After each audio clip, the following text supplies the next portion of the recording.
de entonces, que creyera en este proyecto siguiente, que fue el que me vine hasta el año 2002, que fue crear Valdeolmos, que para mí ha sido un placer saber que Mariano, Isabel, estáis haciendo trabajos allí, que gracias a ese nivel hicimos un centro espectacular. Si tenéis la suerte de visitarlo, ir a verlo, porque es un laboratorio BSL-3, BSL-3+, que nos permitía trabajar con enfermedades exóticas y de alto riesgo. Y ahí trabajé con cantidad de virus. Seguimos con africana, tuvimos que trabajar con peste clásica, con aftosa, con PIRS, bueno, con todo. Nos cayó también el antras cuando llegó, o sea, ¿verdad? Y la crisis de aquellos polvitos blancos, también no la tuvimos que comer, bueno, nos cubrimos un montón. Eso te da una visión interesantísima de lo que son las enfermedades. Aquí decidí pasarme a la universidad y entonces me incorporé a la cátedra que gané en la Complutense, donde nos hacen del centro, nuestro laboratorio, el Centro Mundial de Sanidad Animal, de la Organización Mundial de Sanidad Animal. Eso fue un honor para nosotros y desde entonces trabajamos directamente con OIE en muchos de los temas. Entonces esto, ahora ya sabéis un poquillo por qué me dedico a esas cosas, y entonces os voy a enseñar la agenda que os he preparado y que espero que de verdad os guste y que os sea útil para pensar las cosas. Yo siempre pienso que cuando hay una motivación emocional en las cosas, la parte que es menos emocional trabaja mejor. Por eso creo que es importante, lo voy a intentar haceros desde un punto de vista, por supuesto, académico, pero también para que veáis las diferencias de los problemas. Porque estamos trabajando con virus todos los compañeros que hoy habéis visto y los que vais a oír trabajan con virus, pero las estrategias, según la situación epidemiológica, que era lo que os quería decir, en la primera parte mía fue detección temprana. La segunda, que sigue hasta ahora, es producción de vacunas y resolver con la vacuna. Pero la tercera, que no la perdáis de vista en un momento, porque es vital, es el cómo hacer un programa de vacunación acorde con los escenarios epidemiológicos. Porque una vacuna sin un programa de vacunación, no creáis que es una herramienta que si se utiliza mal no sirve para nada.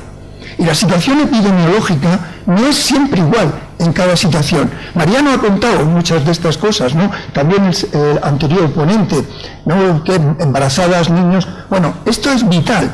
Pero no solo ya el individuo a quien vacunas, sino en qué condiciones epidemiológicas hay que vacunar y qué ruta de vacunación es la más importante, qué sistema de vacunación, etcétera, ¿no? Y eso es lo que os voy a intentar transmitir. Con lo cual, pues, ¿qué he decidido hacer con este programa? Que, como os decía, espero os guste. Pues compartir con vosotros mi experiencia, que ya llevo 40 y tantos años trabajando en esto, y aquí me tenéis todavía, los puntos estratégicos de nuestras vacunas, y hablar de una cosa que es muy importante, que es el diferenciar una persona vacunada de una persona infectada.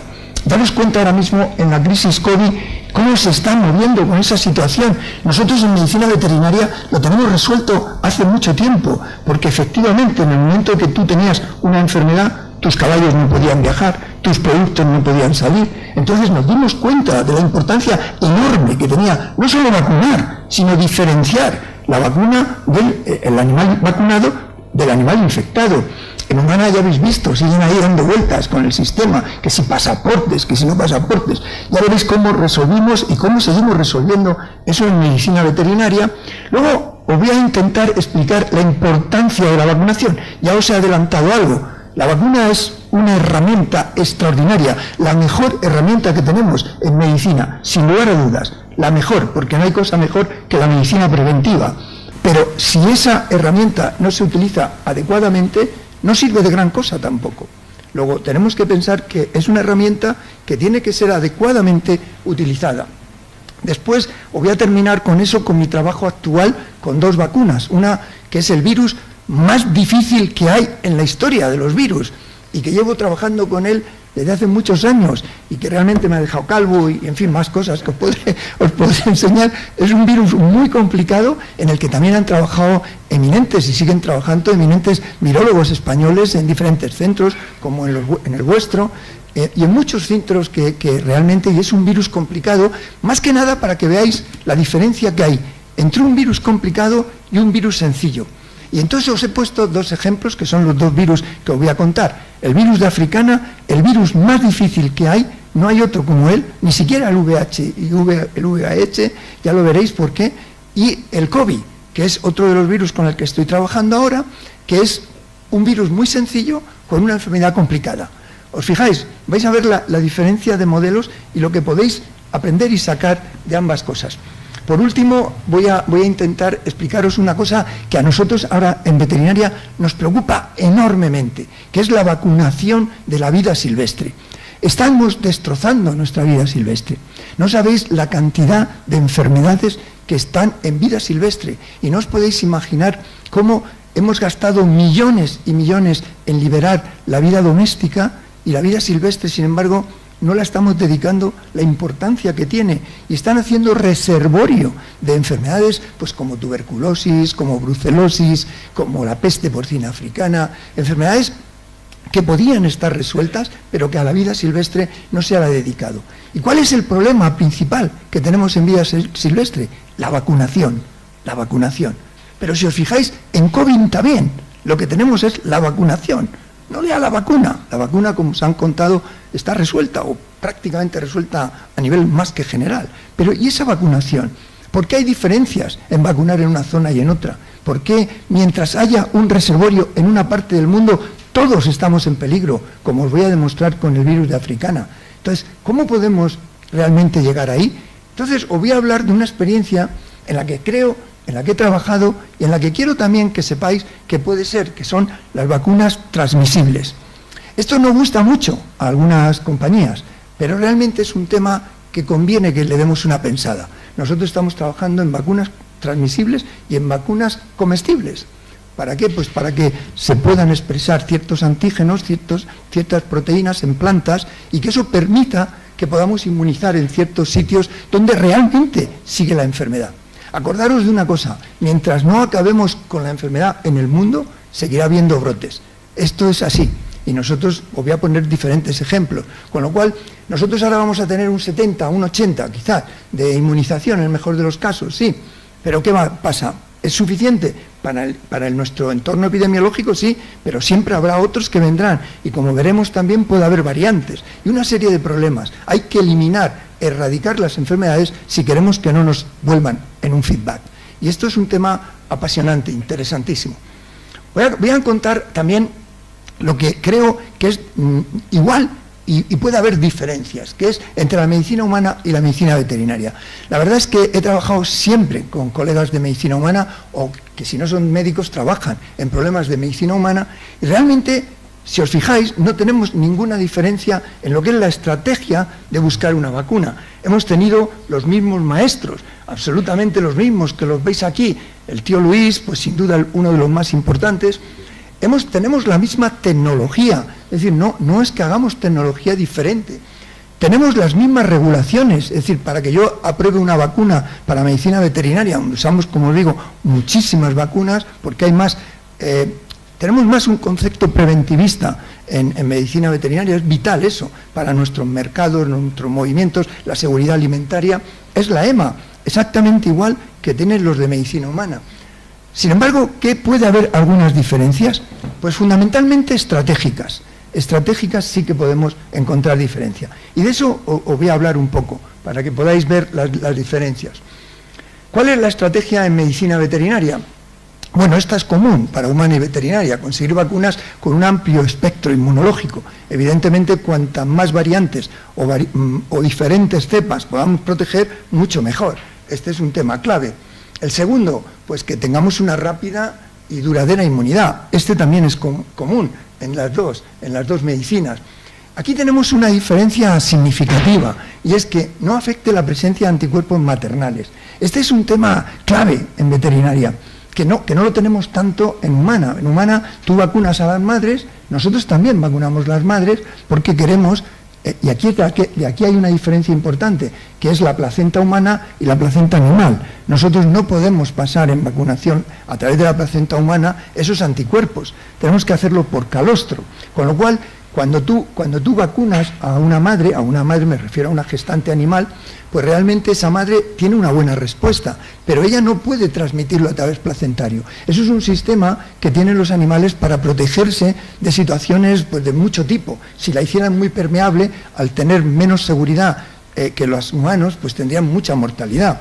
Entonces el sistema ha generado una barrera de manera que no permite que eso ocurra, lo cual significa que lo tenemos que hacer durante el calostro. Como sabéis, el calostro tiene muy poco tiempo en el que realmente pasa del aparato digestivo al sistema general, es decir, ahí tenemos horas, de 6 a 12 horas, y si realmente no tenemos eso adecuadamente, el animal se te queda no inmune. Entonces ahí hay una estrategia que tenemos que trabajar muy diferente de los humanos. La otra es que hagamos una protección sin animales portadores. A nosotros no nos permiten una vacuna que no pueda ser estéril. Esto en veterinaria no nos lo permite. Es decir, tenemos que proteger y que no haya ni un solo portador. Es decir, no queden restos ni siquiera de la vacuna. ¿Entendéis? Eso es lo que se llama una vacuna estéril, que no tienes ni resto de la vacuna que has usado, ni restos de un challenge o un posible virus que se ha infectado. Y aquí esto también nos plantea problemas. Luego, diferenciar animales vacunados de infectados. Esto es una situación clave para que nosotros podamos movernos. Fijaros en Humana ahora el problema que tienen ahí con pasaportes y tal. Nosotros ya veréis cómo lo resolvimos hace tiempo, ¿no? Y después, un buen programa de vacunación según el escenario epidemiológico.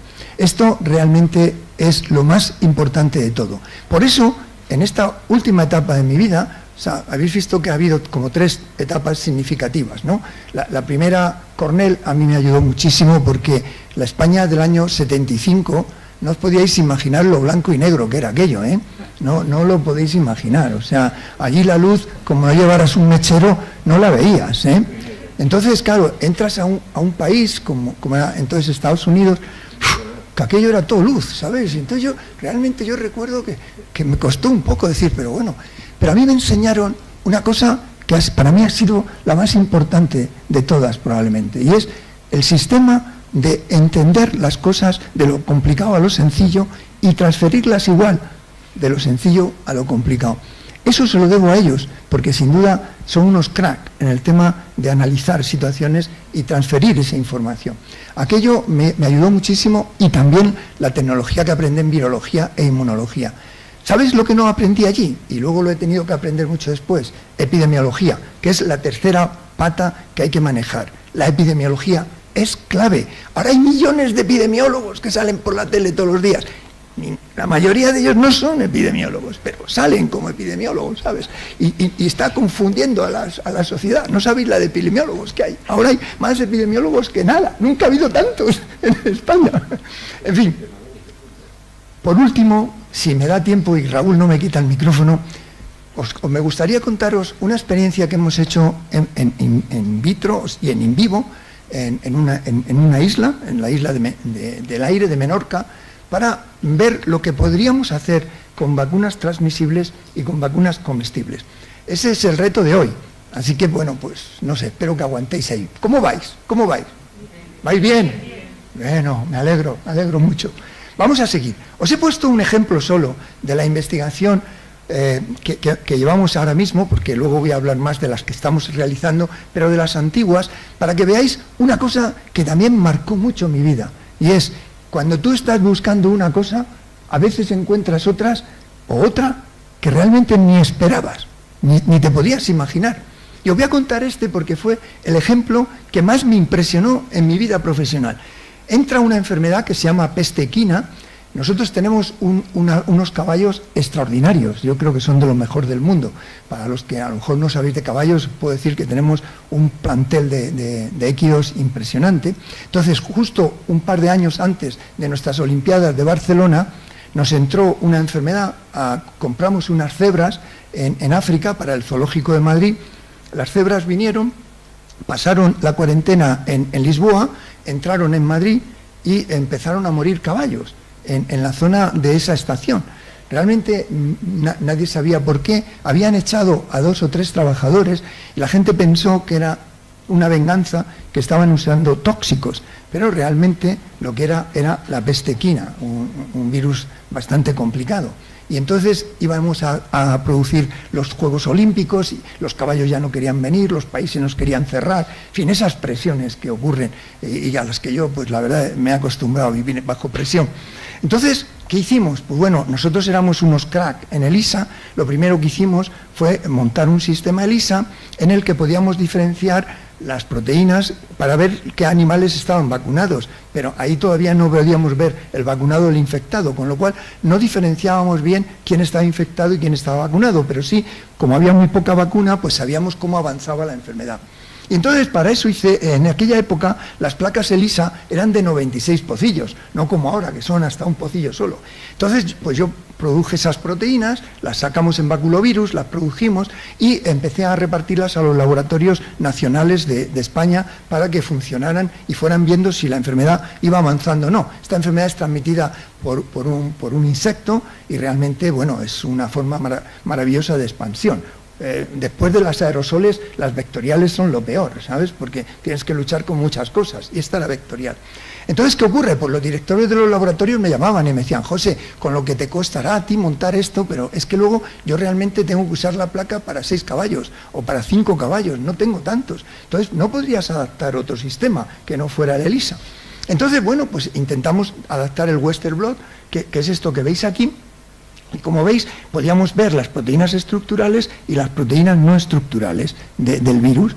Entonces pedimos muchos sueros a todos los países que ya tenían la enfermedad, entre ellos Marruecos, que ya la estaba sufriendo, Francia, etc. Entonces, un día me llegan unos sueros de Francia en los que veo que en este tipo de Western, bueno, por supuesto adaptamos la PCR, entonces no era real time, pero entonces lo que vemos es que en algunos de estos sueros, todos franceses, lo que no había era la proteína no estructural, la NS3. No estaba esta proteína que veis aquí, esta no estaba en estos sueros. Entonces llamo a Francia y entonces esto me lo había mandado un laboratorio que ahora no existe, que era Merial, y entonces me dice el director de Merial, pues oye, son unos sueros del rey de Marruecos, que le hemos hecho una vacuna experimental, porque sus caballos valen horrores, como sabes, y se podían infectar con facilidad. Digo, pero de Marruecos, y dice, ¿pero qué ves? ¿Qué ves? Porque estaba ya preocupado. Digo, ¿estás seguro que estás usando una vacuna nueva? Sí, es una vacuna inactivada, con un buen adjuvante, y eso es lo que pasa. Digo, tío, pues no solo tienes una vacuna, tienes la primera vacuna viva que se va a utilizar, ¿no? Entonces ahí vimos cómo podíamos diferenciar ya, simplemente, ¿por qué? Porque el que tenía la NS3 y la VP7 evidentemente era un infectado, ¿no? ¿Me entendéis lo que os digo? Podíamos diferenciar perfectamente.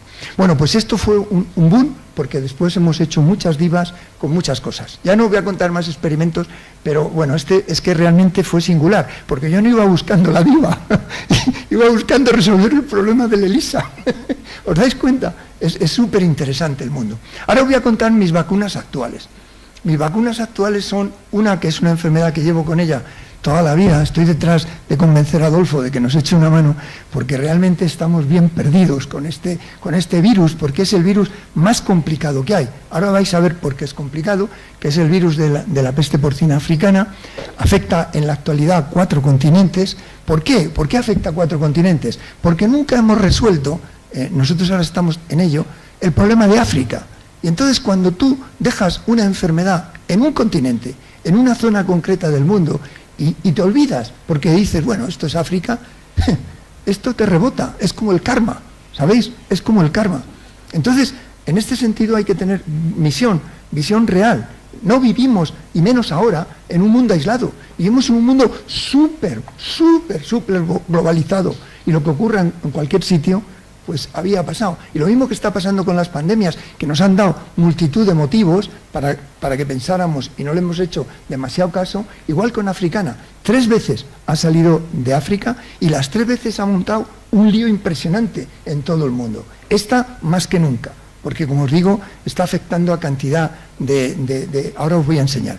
La segunda que os voy a contar es nuestro trabajo con COVID.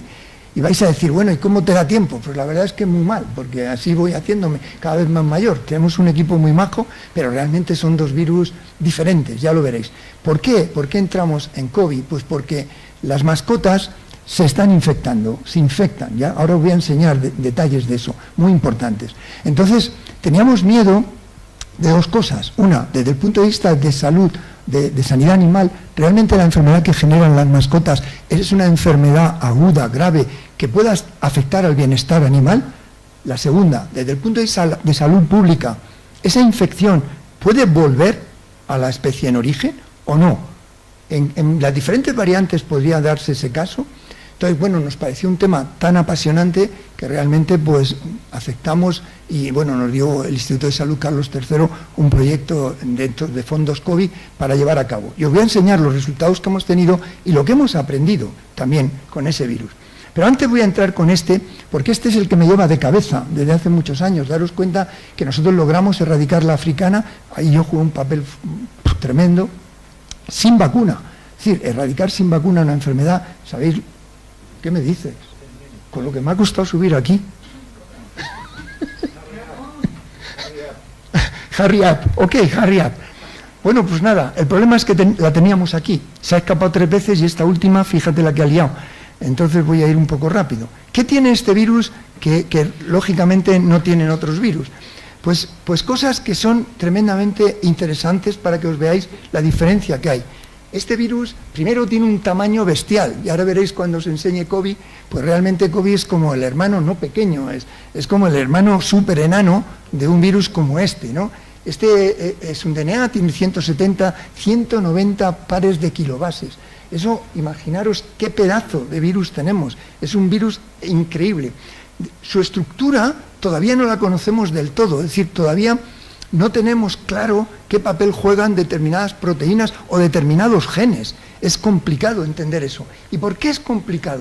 ¿Por qué es complicado? Pues porque no produce anticuerpos neutralizantes. Fijaros en las charlas que han sido anteriores a mí, lo clave que es anticuerpos neutralizantes. Los anticuerpos neutralizantes, como ha contado Mariano, pues realmente son los que realmente bloquean, neutralizan el efecto viral.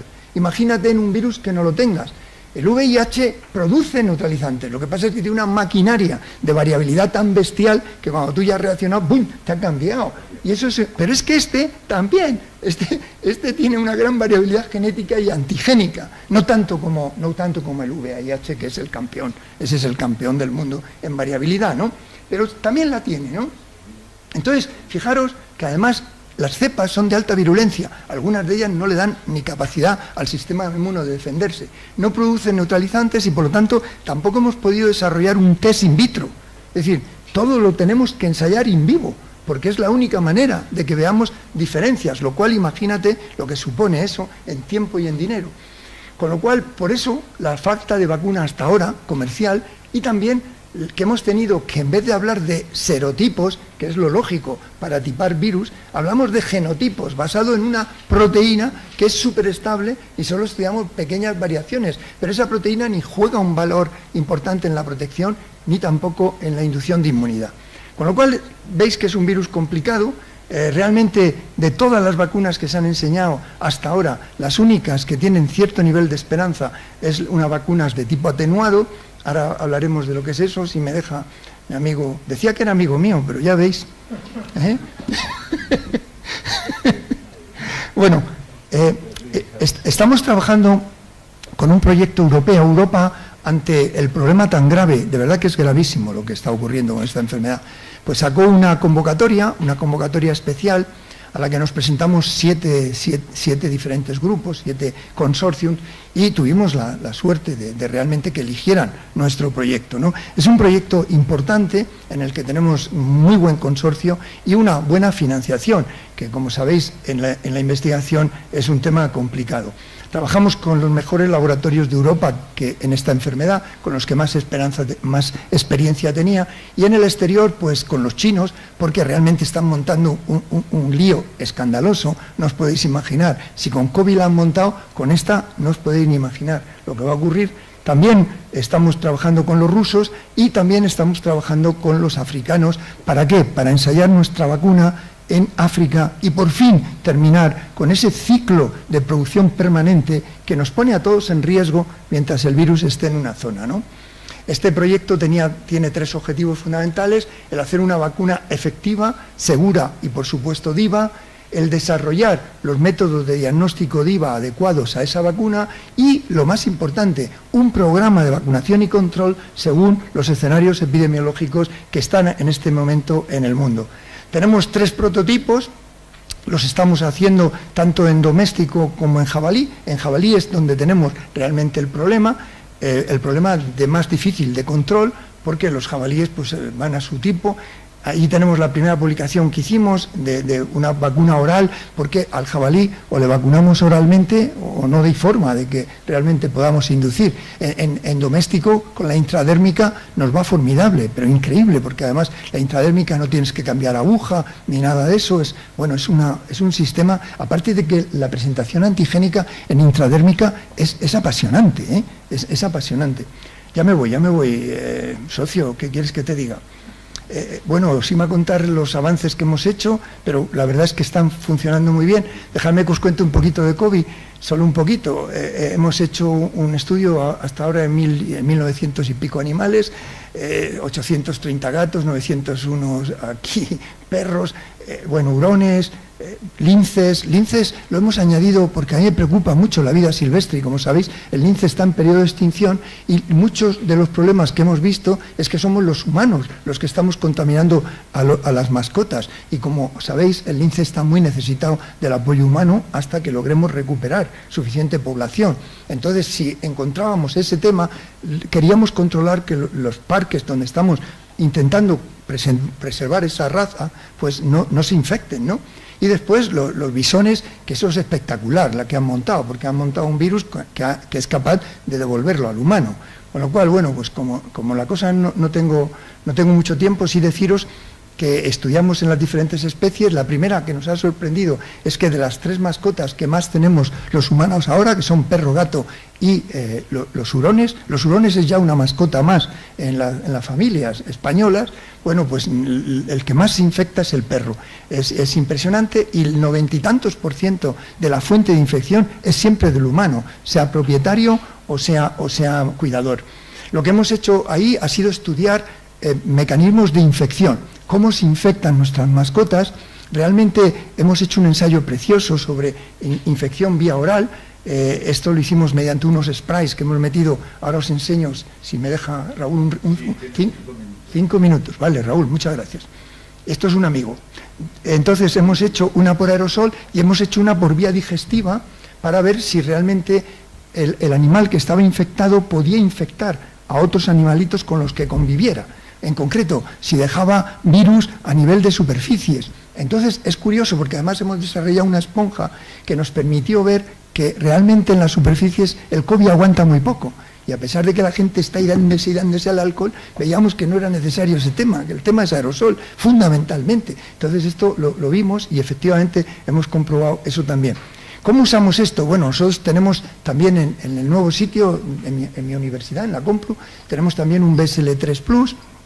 Y además, aquí tenemos, aparte de que el animalario es BSL3, también tenemos estos sistemas que son muy interesantes. Hablaba antes con vosotros sobre este tema, porque te permite tener animales dentro y, aunque ellos tengan aerosol, tiene su propio EPA entrada, con lo cual tú estás protegido dentro del box.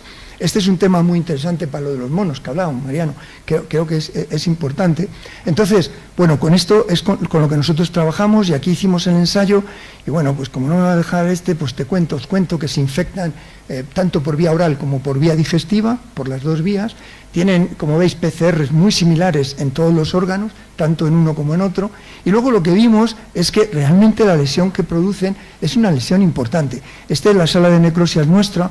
En este laboratorio de BSL3 Plus que hemos hecho en la Complu, lo hicimos después de Valdeolmos, y aquí hemos hecho la mayoría del laboratorio que es visitable desde el exterior, con ventanas, de tal manera que evitas tener que ducharte para ver todo. Esta, por ejemplo, es la sala de necrosias, que tú puedes estar fuera hablando con los que están haciendo la necrosia y tú no te tienes que pasar adentro, ¿no? Bueno, pues las lesiones que se producen son muy, muy parecidas a las humanas. Lo que pasa es que, sin embargo, sabéis que hay 4 fases en COVID. Bueno, estos tienen la primera, la vírica, tienen la pulmonar, tienen la inflamatoria, pero no hay esa descarga que comentaba Mariano. aquí no la vemos, pero sin embargo la lesión pulmonar, si te fijas, es muy parecida y el animalito realmente tiene lesión grave, ¿no? Entonces, por todo esto nos animamos también a hacer unas vacunas por si en un momento determinado las tenemos que usar, y esto es importante porque podemos tener reservorios.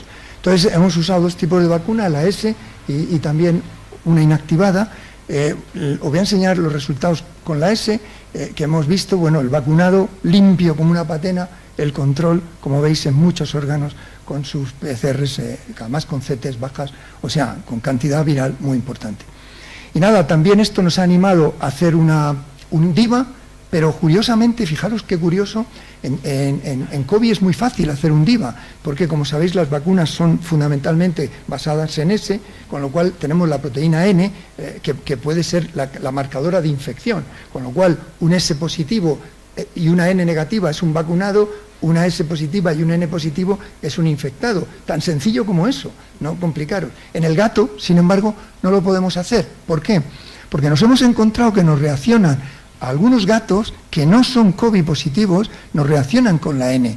Y eso significa que hay unos virus, unos corona, ya sabéis que los corona en veterinaria llevamos toda la vida luchando con ellos, y debe de haber un corona que no hemos aislado de los gatos todavía y que tiene que tener algo en común, porque si no, no lo entendemos, ¿no? Y por eso estamos ahí un poco parados en esa situación. Luego os quería hablar de esto de las vacunas por vectores, de las vacunas comestibles. Esto no me va a dar tiempo, lo dejo para otro día. ¿Perdón? 2 minutos, ok. Hicimos 2 ensayos, uno lo hicimos con vectores. Fijaros, muchas enfermedades son vectoriales. Entonces, si tú, lo mismo que transmite el vector, el virus, si tú logras que el vector transmite la vacuna, realmente tú puedes vacunar en zonas donde es más difícil llegar a la vacunación. Daros cuenta que al final el coste de la vacunación es bastante superior al coste de la vacuna. Esto es una cosa que tenéis que tener siempre en mente y que además tiene muchas dificultades la vacunación en ciertas partes del mundo, como estamos viendo ahora con COVID. Entonces, bueno, hicimos este ensayo, que también lo hemos hecho luego en plantas, en el cual, bueno, hicimos un recombinante entre mixoma y el hemorrágico del conejo ¿por qué? Porque se transmite por pulgas. Entonces diseñamos estas jaulas que veis aquí, en las que inmunizábamos, creo que lo tenéis aquí, inmunizábamos a unos conejillos, ¿no? Y veíamos si las de al lado, que no podían estar en contacto con ellos, puesto que estaba doblemente separado, pero las pulgas sí se podían mover, si las pulgas realmente pasaban. Entonces, después de hacer todos los ensayos de embarazadas, o sea, de gestantes, de que no había problemas, etcétera, nos permitieron hacer un ensayo en campo y elegimos un sitio precioso, que es la Isla del Aire, en Menorca. Un sitio, Menorca ya os lo recomiendo ya de por sí como sitio maravilloso, pero la Isla del Aire era un sitio que no hay nadie, que nos permitían, pero tenía conejos y tenía además vectores y tenía además mixomatosis, con lo cual era un sitio ideal. Bueno, pues allí nos fuimos, montamos un espectáculo extraordinario, pudimos vacunar, fue el primer ensayo que hicimos de este tipo de vacunas. Y bueno, pues trabajamos en campo mucho tiempo, monitorizando, y los resultados que nos pedían eran los requeridos, que tuviéramos, como veis aquí, un porcentaje del 90%, ¿no? Bueno, absolutamente todos los que eran vacunados, pues tenían el 100%, presentaron anticuerpos. Que tuviéramos el 25% de los animales control con anticuerpos. Control era que no habíamos vacunado, pero habían convivido con los vacunados. Llegábamos a un 59%. Después, que en caso de la enfermedad el 50% de los vacunados debían de sobrevivir y conseguimos que el 100% sobreviviera. Es decir, pudimos comprobar que el sistema puede funcionar y no presenta mayor problema, porque lo que está transmitiendo es el virus, la vacuna es menos peligrosa. Este tema, junto con otro que estamos ensayando en plantas, de expresión de proteínas, nos parecen 2 mecanismos de vacunación importantes para el futuro. Y bueno, pues ya con esto pues no me deja mucho más. Solo quiero agradecerte de nuevo, Raúl, a pesar de todo, que me hayas invitado a este maravilloso curso.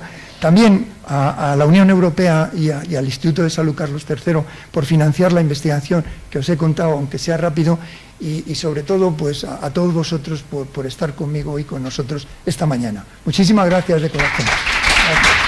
Gracias.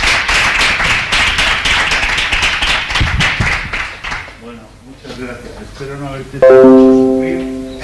Bueno, para mí es un honor presentar ahora a la doctora Isabel Solá, que ha tenido además la gentileza de ceder su plaza y alterar el orden para facilitar la estrategia, digamos, en este caso de la charla, y nos va a hablar de qué nos enseñan las nuevas plataformas de producción de vacunas COVID. Como sabéis, si no lo sabéis os lo digo yo, la doctora Isabel Solá Montegui lleva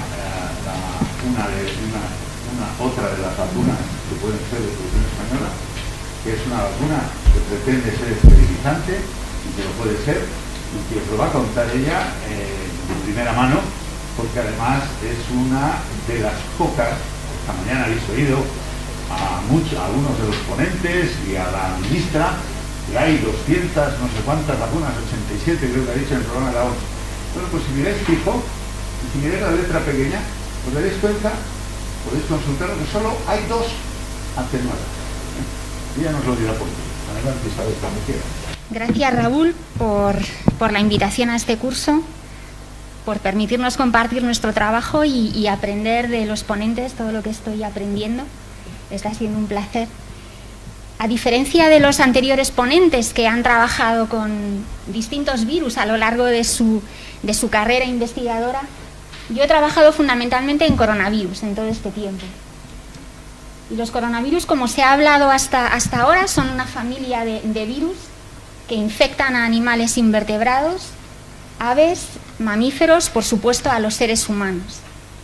Y lo que se ha encontrado, lo que es interesante desde el punto de vista ecológico y tiene consecuencias en el concepto de salud pública, es que hay antecesores comunes a distintos géneros de coronavirus en murciélagos que están sobrevolando en todos los continentes. Esto llevó a pensar, cuando se encontró que la posibilidad de que aparecieran nuevos coronavirus en humanos era realista, como así ha sido. En este momento se conocen 7 coronavirus humanos, 4 de ellos, que están en amarillo, causan infecciones respiratorias leves, como los resfriados comunes de invierno. Algunos de ellos se conocen desde los años 60. Los otros 3, que están en rojo, causan infecciones respiratorias severas que pueden ser mortales en humanos. Y los 3 han aparecido en el siglo XXI. El primer SARS apareció en 2002, MERS apareció en 2012 y el que todos conocemos, que es SARS-2, en 2019. Los 3 coronavirus humanos mortales son virus zoonóticos. Eso significa que se transmiten a los humanos desde animales vertebrados. El primer SARS se transmitió desde civetas que se criaban en granjas de animales y que luego se vendían en mercados de animales vivos. MERS sigue causando infecciones esporádicas que se transmiten desde los camellos a los humanos porque es endémico en los camellos. Y SARS-2, de momento, no se ha encontrado cuál es el hospedador intermedio desde el que se ha transmitido a humanos. Se busca un animal en el que haya habido un virus que sea en un 99% idéntico a SARS-2 y de momento este animal no se ha encontrado. Esto exige un estudio epidemiológico y serológico exhaustivo para identificar este animal y todavía ese estudio no ha permitido encontrar al animal. En cualquier caso, los antecesores a todos estos virus que se han transmitido a los humanos se encuentran en los murciélagos, lo que significa que habiendo un reservorio natural en el que están los coronavirus y desde el que pueden evolucionar y transmitirse a humanos, es necesario estar preparados para posibles futuras pandemias. Y el hecho de que en este momento haya vacunas que han mostrado un potencial extraordinario y que nos han cambiado el horizonte de la pandemia, y no implica que no tengamos que estar preparados y que no podamos mejorar los candidatos a vacuna para posibles pandemias que aparezcan en el futuro. Y en eso consiste la ciencia, en ir abriendo caminos, en ir avanzando y en ir mejorando lo que tenemos. Se ha hablado ya aquí que prácticamente todas las vacunas que se están desarrollando tienen como protagonista a la proteína de la espícula. ¿Por qué? Esta es la proteína responsable de la unión al receptor de la célula y, por lo tanto, de mediar la entrada del virus dentro de la célula. Y además es la principal inductora de anticuerpos neutralizantes. La inmunización con esta vacuna, con esta proteína, se está haciendo de distintas formas, como ya se han descrito de forma muy completa en las sesiones. Yo voy a centrarme en las vacunas de RNA, que son las más innovadoras. En esta pandemia se han autorizado por primera vez vacunas de RNA mensajero, pero como veremos todavía hay un espacio de desarrollo y de avance dentro de esta familia de vacunas. El principio de las vacunas de RNA es relativamente sencillo y sigue el dogma central de la biología molecular, es decir, para que en la persona vacunada se produzca la proteína que actúa como antígeno y que prepara al sistema inmune para reconocer al virus y para protegernos de él, la información se transmite desde el RNA por medio de la molécula mensajera, que es el RNA mensajero, y finalmente se produce la proteína. El DNA contiene la información mínima para producir el antígeno, en este caso es la proteína de las espículas, y mediante una transcripción in vitro, es decir, en un sistema libre de células, polimerasas como la polimerasa de T7 transcriben el DNA en forma de RNA mensajero. El RNA mensajero es una molécula relativamente grande, cargada negativamente, por lo tanto no puede entrar dentro de la célula y atravesar la membrana plasmática de forma eficiente, y además es muy sensible a la degradación por medio de químicamente o por RNasas que están en el suero. De ahí que sea necesario formularlo, es decir, combinarlo con compuestos que actúan como vehículos y que por una parte internalizan el RNA dentro de la célula y lo protegen de la degradación, para que finalmente, cuando llega a las células diana, la proteína se exprese, se presente al sistema inmune y el sistema inmune inicie toda la respuesta, que será una respuesta protectora. Como vemos en este esquema, y también como se ha descrito antes, una vez que estas nanopartículas o estos vehículos introducen el RNA dentro del citoplasma de la célula, el RNA mensajero se reconoce por los ribosomas y se traduce en la proteína de la espícula. Las células presentadoras de antígeno, bien porque ellas mismas están produciendo la proteína o bien a partir del material de otras células que lo han expresado, procesan la proteína y la presentan en los ganglios linfáticos a linfocitos T cooperadores, que a su vez activarán linfocitos B que producen anticuerpos neutralizantes, y también activarán a linfocitos T que son citotóxicos y que destruyen todas las células infectadas. Además de estos mediadores fundamentales de la respuesta inmune, como son las células B y los linfocitos T cooperadores o citotóxicos, están los linfocitos de memoria, que son aquellos que van a recordar, son la memoria inmunológica, de forma que con el tiempo, si nuestro organismo se expone al virus, va a reconocerlo y va a actuar. ¿Qué ventajas tienen las vacunas de RNA frente a otras vacunas que también son eficaces y son seguras? Desde el punto de vista de la seguridad, tiene la ventaja de que el RNA no puede integrarse en el DNA de nuestras células y, por lo tanto, no va a introducir modificaciones genéticas, ni nos va a convertir en organismos transgénicos, ni ningún otro de estos problemas de los que muchas veces se habla. Además, el RNA es, como decíamos, es muy biodegradable, es decir, una vez que está dentro de las células hay muchas RNasas que van a degradar el RNA, tiene una vida media relativamente breve. Esto sucede de forma natural dentro de las células, con lo cual la expresión del antígeno se va a producir durante un periodo limitado, no se va a acumular produciendo la toxicidad que uno imaginaría si se estuviera expresando la proteína de forma indefinida. Y las vacunas que se están generando actualmente son químicamente definidas, es decir, tienen una serie de componentes, el RNA y los componentes de la formulación, que desde el punto de vista regulador son relativamente simples de aceptar frente a otras vacunas que se generan en células de mamífero, que podrían contener virus endógenos y que a la hora de aceptarlo o de autorizarlo las agencias reguladoras pueden poner más inconvenientes. Desde el punto de vista de la eficacia, han demostrado en los ensayos clínicos y en el mundo real que son eficaces, y esta eficacia se puede conseguir y optimizar modificando los dos componentes que llevan las vacunas. Por una parte, la molécula, el principio activo, que es el RNA, y por otra parte, la formulación que lo protege y que lo introduce dentro de las células. Y tienen la posibilidad, como se ha demostrado, de producción a gran escala, que es fundamental no solo para generar la vacuna, sino para afrontar el reto de la vacunación, del que se ha hablado.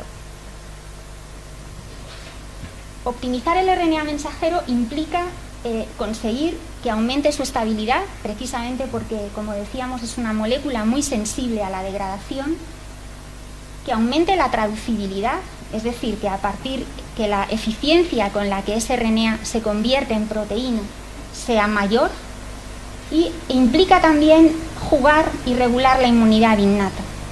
La inmunidad innata ha evolucionado de forma que, con los organismos, de forma que en cuanto aparece una molécula extraña, es decir, una molécula marcadora de un patógeno, hay una respuesta para eliminarla. Y por tanto los RNAs mensajeros extraños que estamos introduciendo en las células deben de alguna forma mantener un equilibrio entre activar la respuesta inmune innata, que puede ser favorable, pero no demasiado para evitar que el RNA se degrade y no pueda hacer su función de producir la proteína. Por tanto, optimizar el RNA implica regular y hacer ingeniería de distintos elementos, los que tiene un RNA mensajero. Por una parte están los extremos, donde está el CAP, que protege el extremo 5', es un nucleótido que está modificado, y el poli-A del extremo 3'.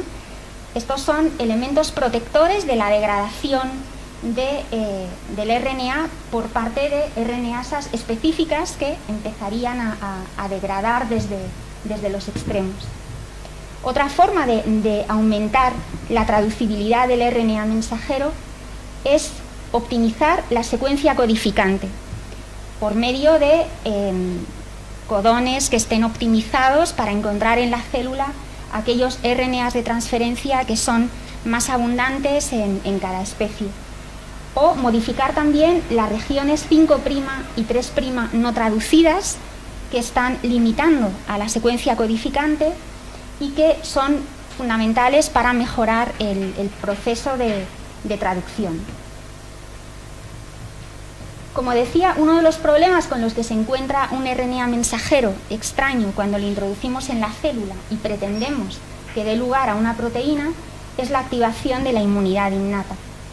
La célula tiene sensores en distintos compartimentos, en los endosomas, pero también en el citoplasma, que reconocen al RNA de doble cadena, al RNA de cadena sencilla, y que activan la respuesta la respuesta de interferón.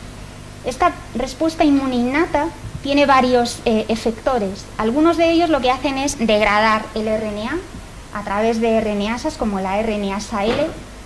Otros lo que hacen es inhibir la traducción. Cualquiera de los dos caminos sería muy negativo para una vacuna de RNA. Pero por otra parte tienen un efecto en activar la producción de citoquinas proinflamatorias, que son, digamos, que van poniendo el camino para la respuesta inmune adaptativa, que es la que nos interesa. Activan las células presentadoras de antígeno y con ellas también la respuesta inmune de células B y T. Por lo tanto, en el RNA que estamos introduciendo es interesante y es necesario introducir modificaciones que por una parte regulen la inmunidad innata para evitar que el RNA se degrade prematuramente o que la traducción se inhiba, pero que aprovecharnos de la ventaja que tiene esa inmunidad innata, que es promover la respuesta adaptativa. ¿Cómo se ha conseguido y cómo se está consiguiendo esto en las vacunas de RNA? Pues por una parte gracias al conocimiento de la inmunidad innata que se ha ido obteniendo en los pasados años, y que tenemos aquí a Adolfo, que es uno de los que ha contribuido precisamente a ese gran conocimiento. Esto se ha traducido en, se ha observado, algunas de las personas que Mariano mencionaba que se han premiado en los premios Princesa de Asturias, han estado años estudiando cómo se podían, qué nucleótidos modificados, de qué forma se podía optimizar la expresión de un RNA mensajero. Y se ha visto que determinados nucleótidos derivados de uracilo, pseudouracilo, metil pseudouracilo, contribuyen a reducir la inmunidad innata y a mejorar la traducibilidad. Se ha visto también que cuando se minimizan las estructuras de RNA de doble cadena, que son los principales mediadores de la inmunidad innata, se consigue mejorar la traducción de las proteínas. También modulando el contenido en GCs del RNA se consiguen regular estos efectos. Y todo esto se acompaña de los procesos de purificación cuando se produce el RNA a gran escala, que permiten eliminar RNA de doble cadena u otros elementos que pueden tener un efecto negativo para la vacuna. Además del principio activo, que es el RNA mensajero, es fundamental la forma de administrarlo, por medio del sistema de delivery, que es el que permite proteger el RNA e introducirlo dentro de las células. Se ha trabajado utilizando RNA desnudo, pero no es la forma más eficaz, y se han desarrollado y se están estudiando distintos polímeros de distinta naturaleza, catiónicos, polisacáridos, peptídicos, liposomas.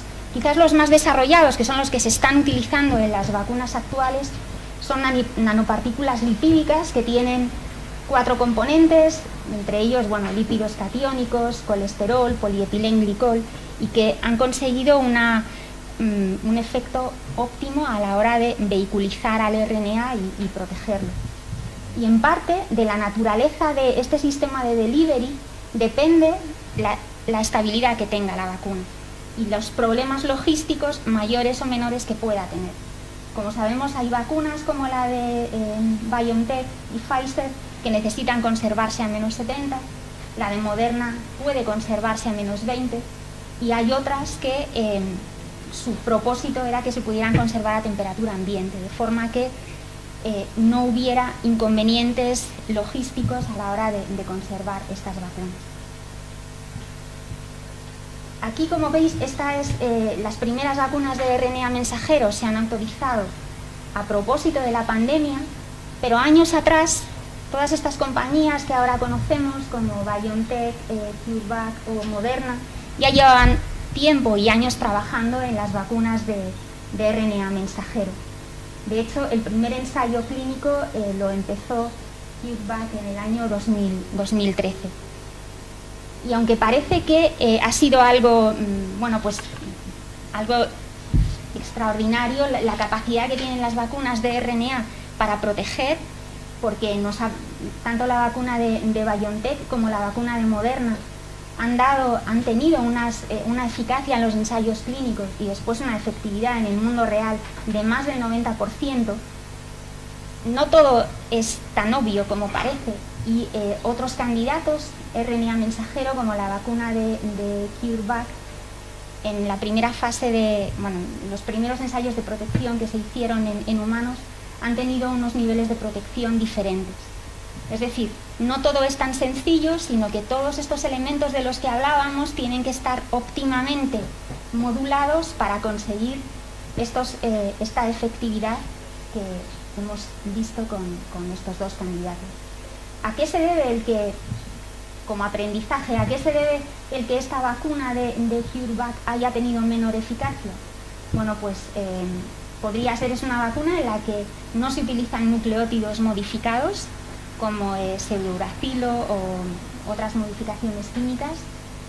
También el sistema de delivery es algo diferente, además de utilizar nanopartículas lipídicas, utiliza un sistema propio que actúa como adyuvante, y esta era una vacuna en la que había una gran esperanza precisamente porque permitía conservarse a 4 grados. De momento todavía no ha podido ser autorizada por esta eficacia limitada, pero siguen trabajando seguro en conseguir mejorarlo.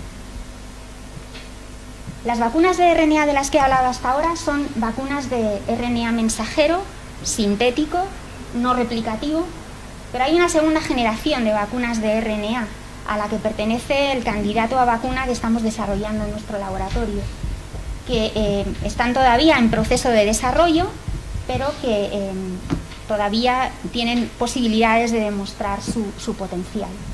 Y es el RNA autorreplicativo derivado de los virus. Los virus, como decía Mariano, llevan años y años de coevolución con sus hospedadores y por tanto han aprendido a introducir el RNA en las células de una forma que escape a la detección de la respuesta inmune innata, al menos parcialmente. Han conseguido optimizar la traducción de los RNAs, es decir, esta nueva familia de vacunas de RNA aprovecha todo ese aprendizaje que han tenido los virus en su evolución para ponerlo al servicio de una vacuna. Estos RNAs autorreplicativos derivan de genomas virales. Los que se están estudiando más ampliamente son los que derivan de alfavirus y consisten en, mediante ingeniería genética, conservar la maquinaria de replicación del virus, que es muy potente a la hora de replicarse y de expresar los genes del virus, pero todos los genes estructurales que le permiten al virus completar su ciclo infectivo y propagarse se eliminan y se sustituyen por el gen de interés, que es el gen del antígeno, es el corazón de la vacuna. Con respecto a los RNAs mensajeros no replicativos, tienen la ventaja de que, precisamente porque se autorreplican dentro de la célula y se multiplican miles de veces, con una pequeña dosis inicial se consiguen niveles de protección similares. En este ensayo preclínico que se hizo con el virus de la gripe, un RNA autorreplicativo era 64 veces más potente que el RNA mensajero que no se replica. Y precisamente por derivar de virus, incluyen adyuvantes naturales del virus, como el RNA de doble cadena que activa parcialmente la respuesta inmune innata. Nuestro laboratorio de coronavirus lleva, Luis Enjuan es quien inició este grupo hace más de 35 años, por lo tanto llevamos muchos años estudiando los coronavirus, estudiando los mecanismos de patogénesis de estos virus, por una parte con el propósito de identificar factores de virulencia del virus para eliminarlos del genoma mediante ingeniería genética, con lo cual ese virus se atenúa, y un virus atenuado siempre es un candidato a vacuna. Y por otra parte, identificar cuáles son las rutas celulares asociadas a la enfermedad, a la patogénesis, y representan dianas terapéuticas para antivirales con las que contener la enfermedad o sobre todo la inflamación, que es uno de los mecanismos de patogénesis que tienen los coronavirus. Para nuestro trabajo disponemos de varias herramientas. Uno de ellos es fundamental y es disponer de infraestructuras como los laboratorios de bioseguridad de nivel 3 en el Centro Nacional de Biotecnología y también en Valdeolmos, de lo que ha hablado antes José Manuel, y de dos herramientas que son un clon infectivo de cDNA, es decir, los coronavirus son virus RNA. Con el RNA no podemos hacer ingeniería genética, sino que tenemos que convertirlo en una copia de DNA con la que podemos hacer biología molecular para modificar el genoma o introducir, eliminar todo aquello que queramos. Y modelos animales en los que poder ensayar la efectividad de la vacuna, la seguridad. Nuestro laboratorio en el año 2000 fue el primero en generar un clon cDNA infectivo de coronavirus. Hasta entonces no se había conseguido. porque los coronavirus, aunque son muy pequeños comparados con el virus de la peste porcina, dentro del mundo de los virus RNA son de los más grandes y tienen un genoma de 30.000 nucleótidos, lo que complicaba el obtener una copia en forma de DNA. La estrategia para conseguirlo consiste en sintetizar fragmentos en forma de DNA del genoma del virus y unirlos ordenadamente hasta obtener una copia completa en forma de DNA. Esta copia se introduce en cromosomas artificiales de bacterias que permiten amplificarlo e introducirlo en las células. En las células, las polimerasas, la propia polimerasa celular Pol2 reconoce un promotor de citomegalovirus que le colocamos al BAC y convierte el DNA en un RNA que es idéntico al RNA del virus, con lo cual ese RNA inicia un ciclo infectivo similar al que iniciaría una infección normal, y a partir de las células transfectadas recuperamos en el sobrenadante virus infectivo con el que poder trabajar. Para poder estudiar la patología de los virus, la eficacia de las vacunas, disponemos de modelos animales que son sobre todo ratones humanizados que se infectan con el virus, que dan una infección pulmonar con signos de enfermedad, sobre todo la patología inflamatoria, y sobre todo que mueren, lo que nos permite ver la protección en forma de protección frente a la muerte. Los replicones, los candidatos a vacuna en los que estamos trabajando en el laboratorio, como decía, son replicones RNA, que son competentes en replicación, es decir, que son autorreplicativos, pero son deficientes en propagación, es decir, no pueden propagarse de una célula a la otra y por lo tanto no, digamos que su seguridad es muy alta. Estos replicones inicialmente, para conseguir que fueran deficientes en propagación y por tanto que fueran seguros, esto se consigue eliminando un gen que codifica una proteína, la que aparece en color rojo, que es la proteína de la envuelta, que aparece en la envuelta del virus y que es fundamental para muchas funciones que tienen que ver con la patología del virus, pero sobre todo tiene que ver con la morfogénesis. De forma que cuando eliminamos del genoma este gen, este pequeño gen de la envuelta, obtenemos replicones que son deficientes en propagación. ¿Y esto cómo lo vemos? Pues en la gráfica de la izquierda vemos que la línea negra, un virus que se propaga, se mantiene a lo largo de los pases en cultivos celulares, mantiene un título viral alto. Tiene ese comportamiento que caracteriza a los virus, es viral. Cuando hemos eliminado en la línea roja la proteína de la envuelta, el virus se pierde, deja de detectarse porque no puede propagarse de una célula a la otra.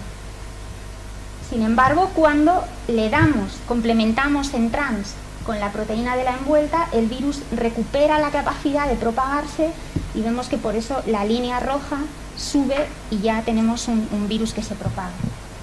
En el interior de las células, en la gráfica de la derecha, vemos cómo estos replicones sin la proteína E, que no se propagan, siguen replicándose, es decir, siguen multiplicando el RNA tan eficientemente como lo hace el virus entero.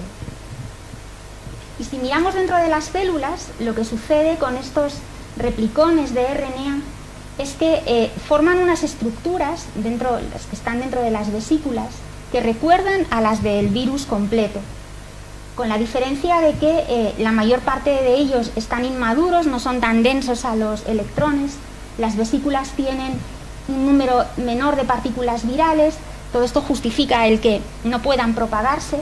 Sin embargo, tienen esa estructura repetitiva que caracteriza a los virus, lo que hace que antigénicamente sean muy parecidos al virus original y den una respuesta inmune que es potente. A estas estructuras les llamamos VLPs o partículas análogas a virus.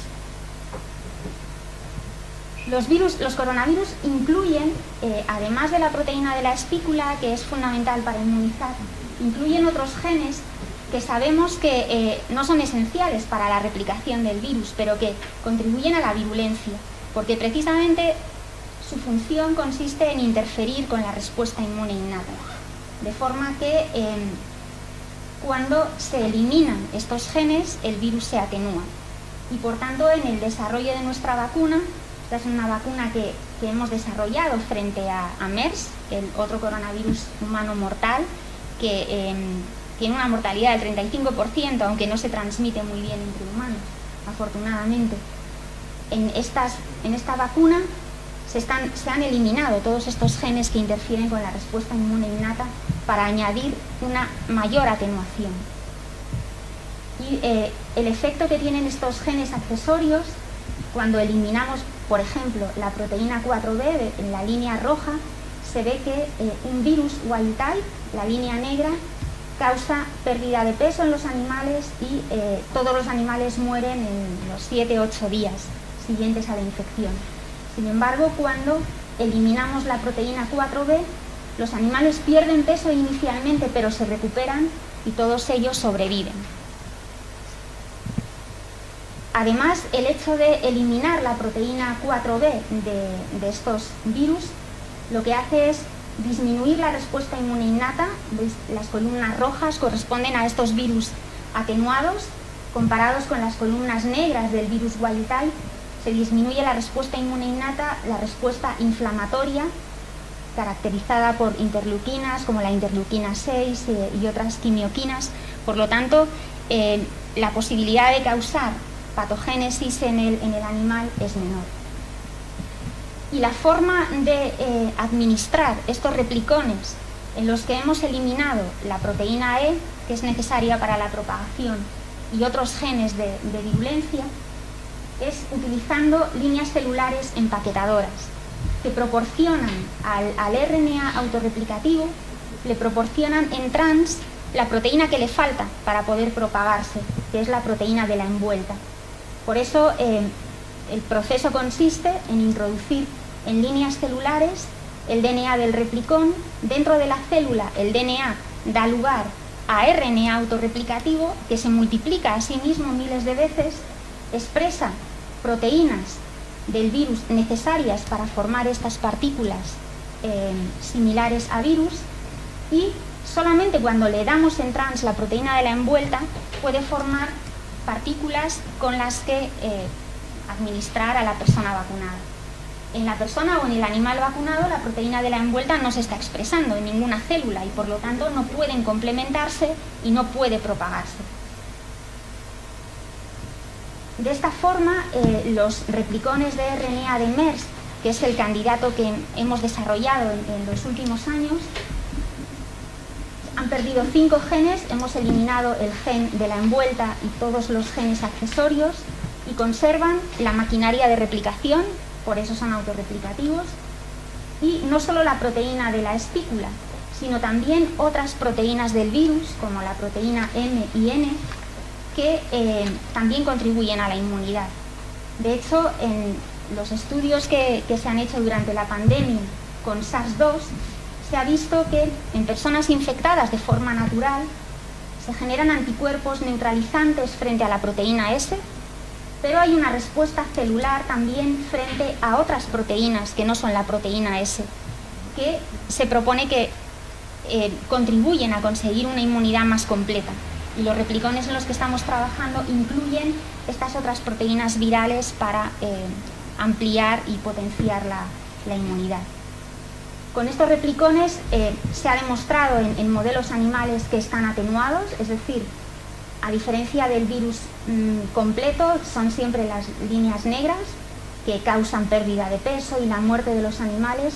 Los replicones no dan signos clínicos y no causan la muerte de los animales. Sin embargo, al ser replicones, sí que se replican, aunque en menor medida que el virus completo, pero se replican en el pulmón, lo que permite aumentar la dosis de antígeno, y no se propagan, como era de esperar. Es decir, si uno analiza virus infectivo en el pulmón, en una infección con un virus wild type, se obtienen títulos muy altos de millones de partículas virales por gramo de tejido, y sin embargo no es posible detectar el replicón porque no puede propagarse.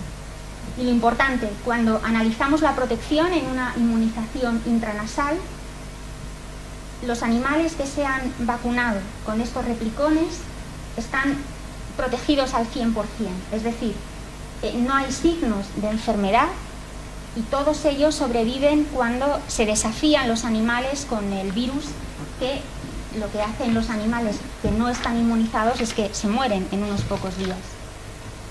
Y además esta inmunidad es una inmunidad esterilizante. Eso significa que si buscamos en el pulmón de los animales que se han vacunado, en las columnas naranjas, no podemos encontrar virus infectivo, porque la vacuna produce una inmunidad que no solo protege de la enfermedad, sino que impide que el virus pueda replicarse y que por tanto pueda contagiar a otros. Y limita la transmisión del virus, a diferencia de lo que sucede con la mayor parte de las vacunas que se están administrando, que protegen de la enfermedad, pero no consiguen proteger de la infección y de los contagios. ¿A qué se debe fundamentalmente el que se consiga esta inmunidad esterilizante? Pues fundamentalmente hay una contribución importante de la vía de administración de la vacuna, que es la vía intranasal. La administración intramuscular induce sobre todo una inmunidad sistémica de inmunoglobulinas IgG que se distribuyen por todo nuestro organismo a través de la sangre y protege de la enfermedad y de la mortalidad, por supuesto, pero no impide la replicación del virus. Cuando se administra intranasalmente el virus, además de inducirse inmunoglobulinas IgG, también se induce la inmunidad de mucosas, que es precisamente la puerta de entrada del virus. De forma que estas IgAs, que son las inmunoglobulinas características de las mucosas, neutralizan al virus en cuanto entra, en cuanto pretende entrar. Y por lo tanto impiden que el virus entre, se replique y pueda transmitirse a otros. Bueno, pues esta misma estrategia es la que estamos siguiendo en nuestro candidato a vacuna de SARS, que es eliminar los genes de propagación y los genes de virulencia para obtener replicones RNA, que trabajamos en dos formas de administración, mediante partículas similares a virus, como hemos visto con MERS, pero también en una versión químicamente definida, como hacen las vacunas de RNA mensajero.